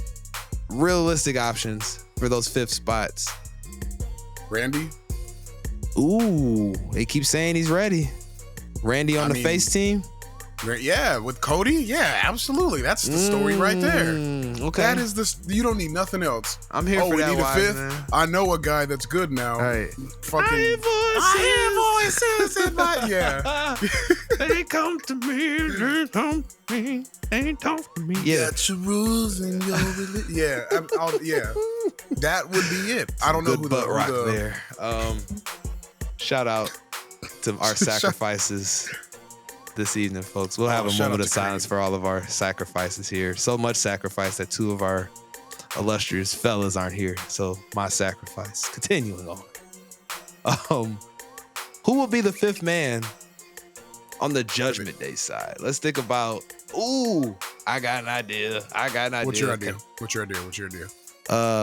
The newest member of Cenobite Limited's clothing staff, Drew leather McIntyre. kilt McIntyre, displaying the leather kilt that night, as he might actually use that sword and stab people now if he's a heel. I keep, every time I see him on the TV, I always ask, when is he gonna stab somebody? I think we might see it with the Judgment Day. We're gonna get. I got it. We're gonna get a Judgment Day turn. Drew is the fifth man in the leather kilt, and we get a metal version of Broken Dreams. Oh shit! They bring it. Okay, all right. Just imagine a hard metal fucking riff. On that shit so Drew's bigger than the Judgment Day. They don't. He can't even listen to the dope ass song. Everybody in the Judgment Day has their own song. Everybody has their own song. Yes, they do. Okay? Fair enough. Everybody has their own song, so everyone's individual. But when they come out together, at least they learn from the NWO. God damn. All those BA shows hear that damn theme song for 18 They just had different people. sound bites of dudes' voices for different entrances. Like you would hear Macho Man be like, "Oh yeah." And that's it. Everything else is the same. Virgil's would be like, am I laying on my back this time when I get put over? Am I submitting? Am I tapping? I get up.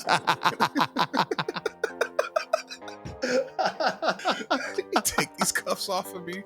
No, but oh shit. All right. Yes, those two being the extra fifth people. Drew on the Judgment Day side and Randy on the the face side. I don't know what we call it. What we call them teams, American Uso. I don't know what to call them. We need names. We'll make a name. We need a name. We need names. Yeah. Burning down American Usos. I don't know. Burn it. Like say, burn. You know, like American Alpha, you just do American Oos. You could just do American Oos, right? Or something like that. I don't know. So we'll just do that for this episode. So we got American Oos versus the Judgment Day. That is your War Games matchup. Dope.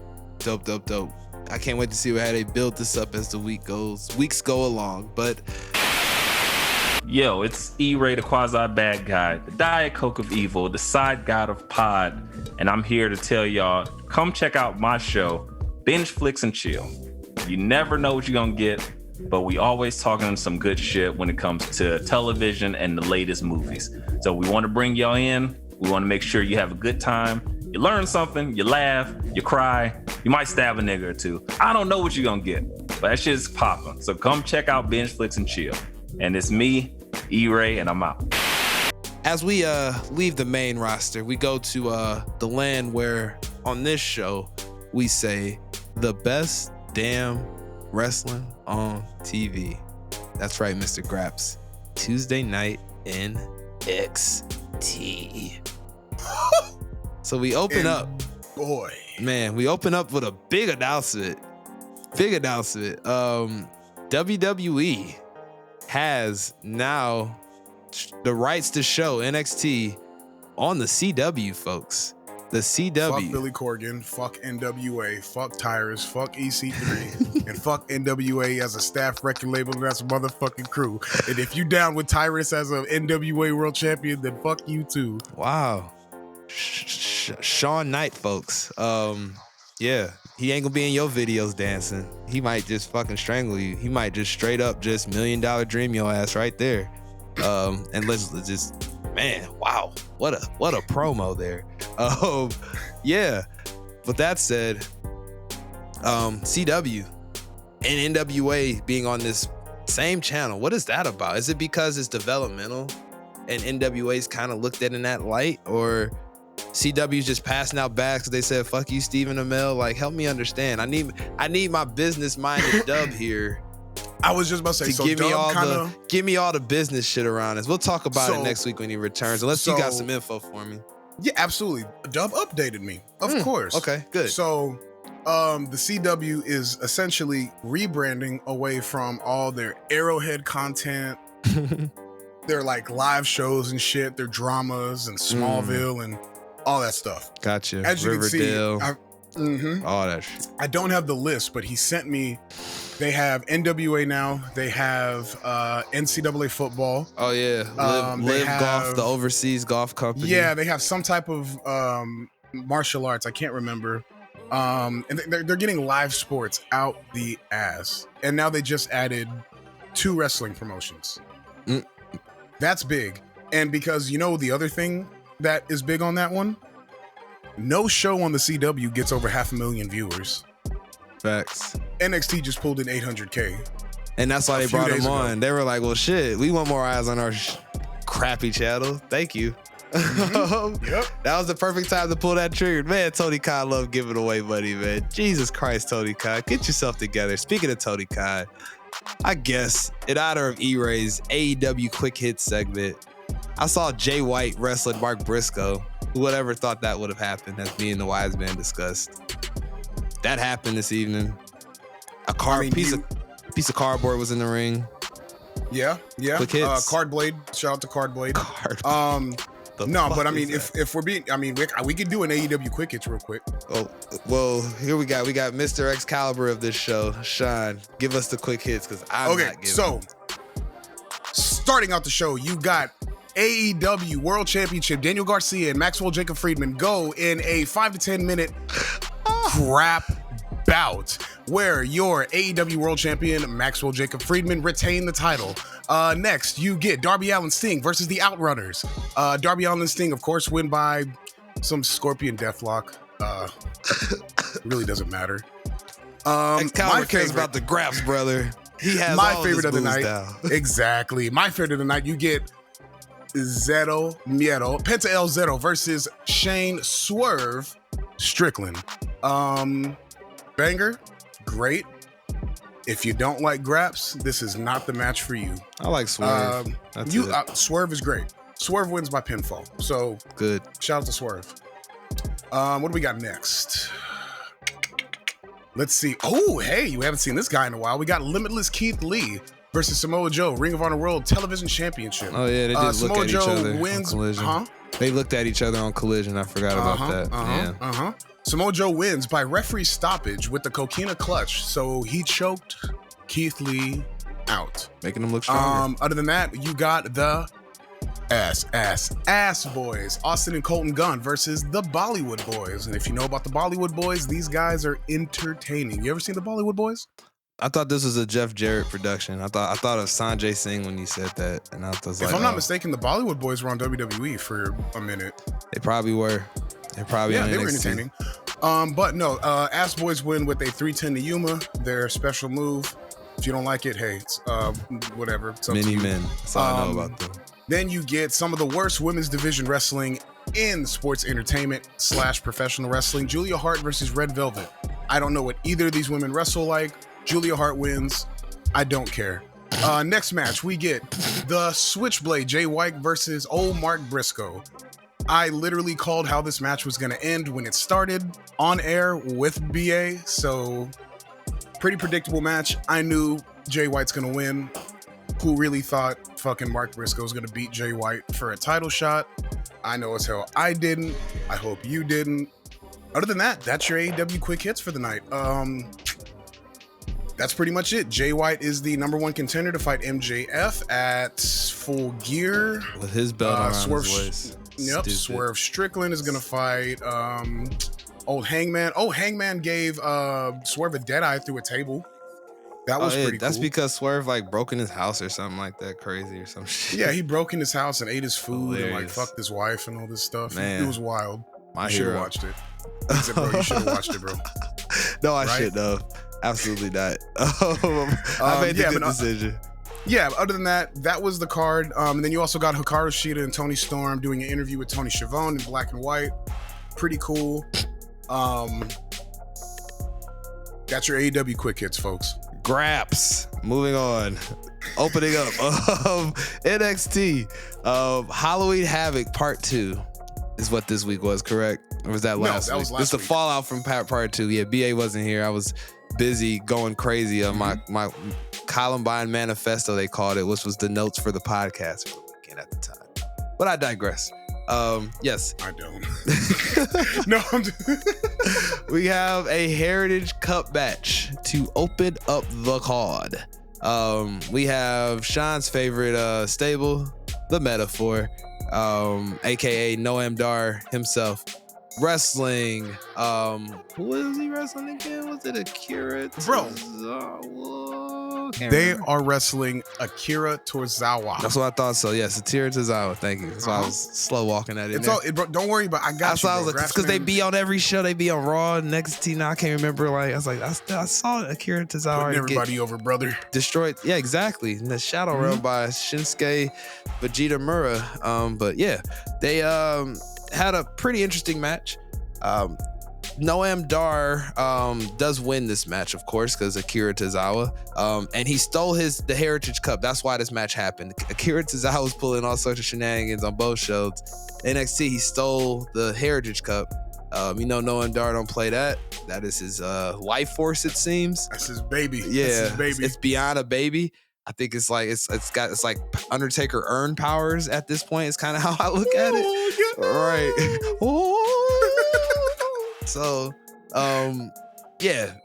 But I think the thing that sticks out to me the most, because I love Noam Dar's character work. The graps are graps. I'm not here for that. I'm watching NXT. Watch here for characters. To Noam Dar, bro. That man is what? So Graps personified, brother. What? with that said, the wise man cannot stand Noam Dar.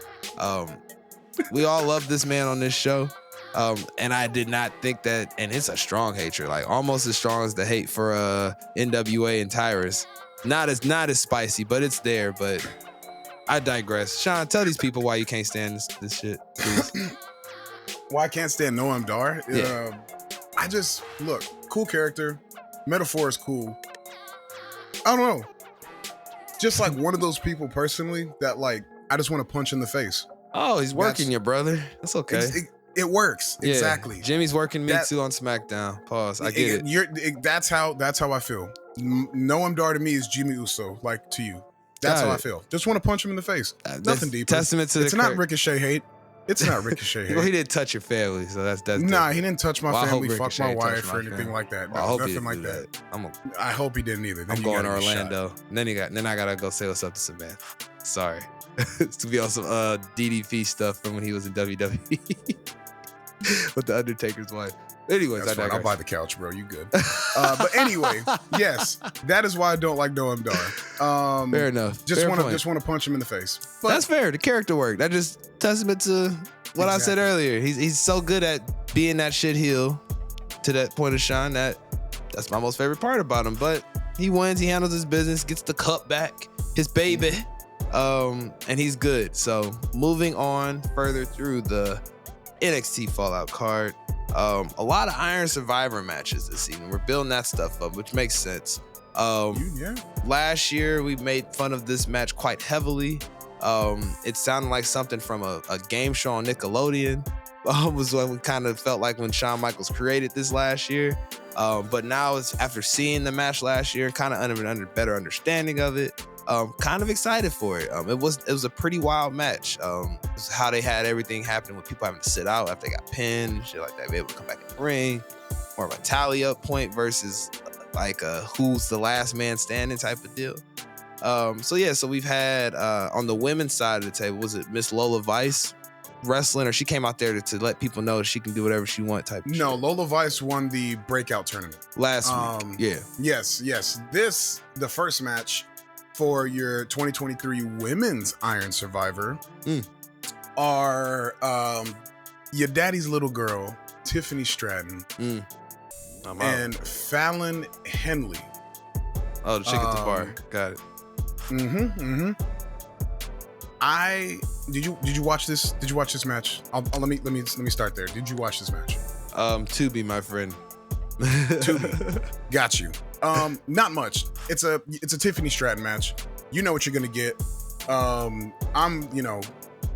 You're gonna get the world's prettiest moonsault and all that shit. The flair from the women's wrestling. Pretty good match. You can pretty much guess who won. Boom, Tiffany Stratton. Other than that, you got a third match. Do you know the third match? Because I'm pretty sure this is going to be your favorite match of the night. Would this be when I heard my friend Brian Breaker got his match against Mr. Stone? And yes, sir, it is. Yes. So it is. Please don't ask me who my uncle is. Braun Breaker versus Von Get Fucking Tabled Wagner. Yeah. You don't want to ask Brian who his uncle is. That man loves talking about putting women in boxes and such. And you don't want to hear about that. You might get arrested just for being next to someone speaking that way. Either of the uncles, or put on a list. Yeah. Facts. Let me see. So yes, that's this match. Braun got tabled. Got tabled. But they weren't calling it that. It was all teed up, man. And shout out to E-Ray, because we've been having such a, I won't say heated discussion, spirited as such, around the Von Wagner, will he get over, won't he get over thing. And I think it's kind of a two things can be right type of deal of conclusion, I guess. And we'll hear E-Ray's thoughts when he's back next week on it. But I'd say because he did get the pop, people wanted to see it, he's kind of over. But I'd argue he's fully over because nobody chanted he got tabled, anything in regards to a table, just NXT, because it was cool shit. That just tells me nobody still gives a fuck about Von Wagner, the superstar. They care about what he's doing because it's beating up Brian Breaker and people can't stand him. But in the same breath, that doesn't mean people like Von Wagner. Yeah. Big yes there. Interesting stuff though, man. It is very interesting stuff. I literally, as soon as it happened, I'm like, oh, they're going to say he got tabled or you got tabled. I was ready for it. I was cringing waiting for it. I was like, oh man, I'm going to get my phone blown up, even though E-Ray on vacation. Nope. Exactly. NXT, and BA was right. That man ain't over. But do you think the feud is over? Like, we get another Braun Von? Do we get Braun versus Von 3? Yeah, we will. Eventually, we will. That was. You don't smash a nigga's head in and just, get a match on free TV and call it quits. That's true. It's a good point. You gonna need to run them hands on, pay-per-view. Fuck all biggest that. of facts. But next we get a little bit of grips. We get Roxanne Perez and Kalani Jordan versus Lola Vice and Elektra Lopez. Yes. Let me tell you. I wasn't paying attention much to the wrestling. A lot of kicks, a lot of grips, a lot of graps. Jesus. The winners were Roxanne and Kalani, if you didn't already guess. Yes. This is a Kalani Jordan fan pod, so we will be putting her over any opportunity we get. Props to Kalani. You were great. Keep doing your fucking thing. We love you. Shout out to Lola Vice. And shout out to Melo. Breakout tournaments. I'm always going to shout out Melo when we're having this discussion. You do the math on that one, but shout out to Melo. That's for being great in all phases of life. Man, don't miss. As his chain says, 1 of 1. Whatever that means. You got to be real nasty to be 1 of 1. But anyways, I digress. And then after that, you get Joe scaring the hose, Gacy. A really weird vignette. Vignette. How do you say that? Whatever. Vignette, and it's because we're probably moving to another character. It's time to go somewhere different. Will it work? Probably not. I mean, this one didn't work. I want it to work for Gacy, man. It's this one of all of them. I think he got kind of stifled with the GYV stuff. If they didn't want to be out of it, and it was stupid in the first place, should have used other talents to do that. That wasn't GYV. That's not who they are, type of stuff. To even entertain and entwine in it. So yeah, I don't know what he's gonna do in that department. We will see. Hopefully it's good when he comes back. Give him some time. Come back refreshed. Something new. Something refreshing. Because we need to get away totally from that schism shit. That stuff was ass. I not agree. the wave. Not with it At all. Moving on. After that, you get the Mad Dragon promo, basically addressing Baron Corbin. You're a bitch. You attacked me. The eyes are the window into my soul. Look into my eyes. Tell me what you see. You know, I'm different. Basically. I'm different. Literally, he told him, "Look, I'm a different man." Other than that, the fucking dragon, bro. The dragon's gonna come beat Baron Corbin's ass very soon, and I'm looking for it. I'm ready for him to pull up and deliver an H-bomb in a 3-piece suit. Man, you don't like Baron Corbin. I get it though. I understand. Oh yeah, you have heard all the Baron Corbin hits. It happens, man. It happens. Yes. After that, 5th match. You get the bundle of meat, Otis, versus who is he fighting? Oh yeah, this is all sack Drew Gulak. So with Gulak, Gulak, you're getting grabs. Technical, you're getting grabs. Otis, you're getting big meaty men moves and shit like that. Big meaty men. Great way to describe it. It worked. Entertaining match. I fucked with it. Now, did you watch it? Did you like it? Did you like it? You love it? You want some more of it? What were you thinking? That match, it was cool. It was Not a with means. It was a means to an end. Like it was a good match, but it didn't jump out on the card to me with just a bunch of matches, so to speak, already on it. It wasn't a bad match, but it wasn't like anything I was like, oh, I gotta make sure I get this in type deal or something like that. So yeah, it's filler, bro. Yeah, and you need that. It's like they say, it's a 2-hour show and it flies by for that reason. So yeah, we got pretty much. I mean, as far as anything else that happened outside of the end segment, which we gonna get to here in a second. No other big wrestling match. We saw Dijak and Tyler Bate. Yeah. Dijak looked good as always. Tyler Bate put him over. Made him look good. Yeah. And then we had, that was pretty much it outside of what we about to get to now with Melo, I'd say, right? Yeah. We're here. End segment. Yeah. Perfect. The last segment of the show. You get the ending. Fair. Melo comes out and says, it's always Trick-Melo gang, so Melo or Trick deserves to hear it in person. And we get a one-on-one with Trick and Melo, to where Melo is avoiding questioning like a guilty ass nigga that he is.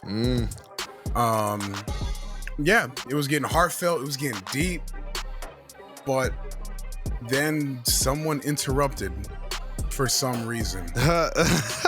It'd be someone being Alexis King, formerly Brian Pillman Jr., now Alexis King. Don't call me by my daddy's name, call me by my stepdaddy's name, King. And an interesting getup. The whole thing was weird. First and foremost, Sean or Lord Tensai, why use him to be the means to the thing that needs to happen in the ring between Trick and Mel? They could use any other talent. I think their think was probably they wanted to get him on TV, get him visible. Unless he's the one who attacked him, I do not see any reason why Lexus was on TV. I agree with that. I don't see why he was in that segment. No, why were you there? I agree. And unless, to your point, something like that is discovered, there's literally no point. Zero reason to place him within that. Agreed. You could have did a nice segment with just Trick and Melo. Oh yeah, absolutely. And not the fact that when he came to the ring, they did like a sky view, camera view over everything, and they showed him and them leather pants, and I for a second was like, damn, Nikita's back. That's not good, bro. I should not think of Nikita Lyons when I see Alexis King. And that's what happened. I was like, oh shit, she's back. And you called him a bitch. All right. I mean, I wasn't trying to. It's what he's telling us. Spade to spade, That's what he's showing. brother. That's what he's giving off, bro. I understand, man. Spade to spade, brother. Call a That's all I spade can a say. spade. Hey. I got you, bro. Don't even worry about it. But no, Alexis King definitely giving off a little bitch vibes with the fit. Then he couldn't even find where to put his damn glasses, and he had to throw them Johns away. Mm-hmm. Come out and cut a charisma sucking promo. Achieved nothing. Gave me more questions than answers. Did you see how that goes? And left me less satisfied than when I started the segment. Gave me nothing. And then what was the whole catalyst? Like, he was out there and then basically instigated it and then made Trick give Melo a right hand. With like a bad punch. I didn't even and sell then the Melo punch. sold it like he was a freaking Attitude Era referee. Didn't like that. Just like I did going not like down. that. I get the story, but bro, you just got your face implanted by Dragunov literally 2 weeks ago. Like, why are you behaving this way? It's Trick, I get it, but you don't sit there like kick your feet, act like cry. That bothered me a lot too there.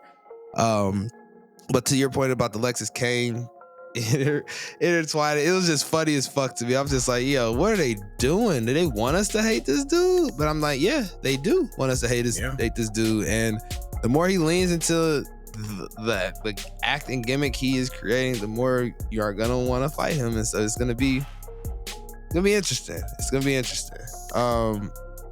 How that all works. So Alexis King on, they do the little weird tricks like, oh, my bad, bro. Melo's crying on the floor. They get up, hug, I think dap up and hug. Melo's looking in the camera like the goddamn green eyes from the Thriller video about to pop up in his eyes like Michael Jackson did when he turned into a fucking werewolf or a zombie. Right. So I was waiting for a Trick to start laughing like that and call it a show. But yeah, man, that's how the show fades to black. That's your NXT this week. From what I saw through my Tubi version, shit flew by pretty crisp. It would seem like a pretty just okay type of deal. Not mad at it. Not mad at NXT at all.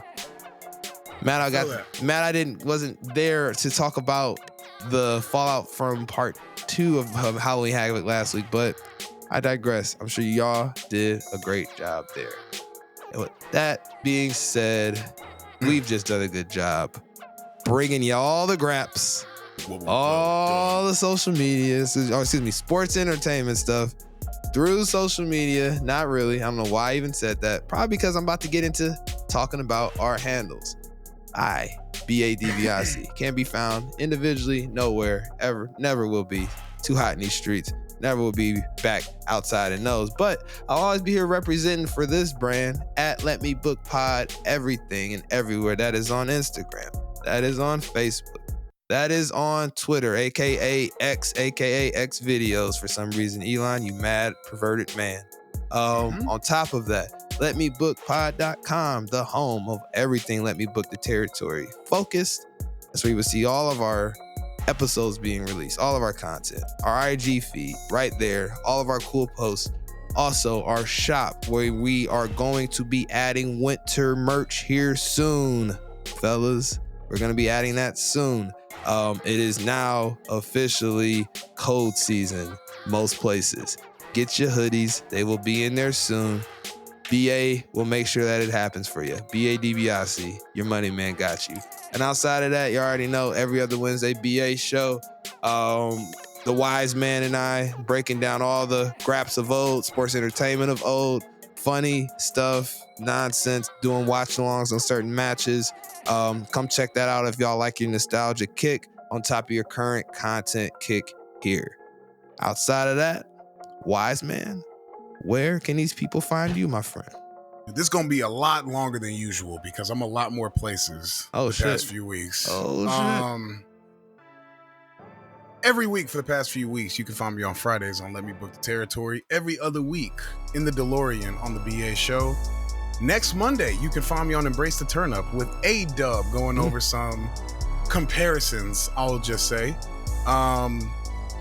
Other than that, Fourth Rope on Twitter, Wiseman LMB on Instagram. We still building it. That's it, bro. If there's more places you can find me, let me know. I don't know about them. Sometimes you might find me in Cleveland. Just not on your casting couch, evidently. Exactly. You might find me fantasy booking Willow Nightingale on a casting couch. Who knows? Other than that, it's been a pleasure, ladies and gentlemen. Thank you so much. She could be a millionaire so easy, the wise man says, but I digress. Retire from wrestling. So with that said, in the words of the wise man, don't be sitting on no casting couches. In the words of my brothers are not here, E-Ray, riding horses on the beach, kissing babies, taking pictures, strumming his guitar, the voodoo child, somewhere out there, somewhere, and Dub out here signing deals, yelling at people, talking about how Michigan's not going to get their entire season taken away in college football. But with that being said, thank you for joining us here on another episode of Let Me Book the Territory. Letting the madness run wild all over you. And letting me run your A-Mic tonight, being your co-host. And me and my co-host here, being your host tonight. So thank you. Hopefully I didn't go in the penalty box too much. And y'all listen, peace out, good people. Yeah. Yeah. Let me talk to ya.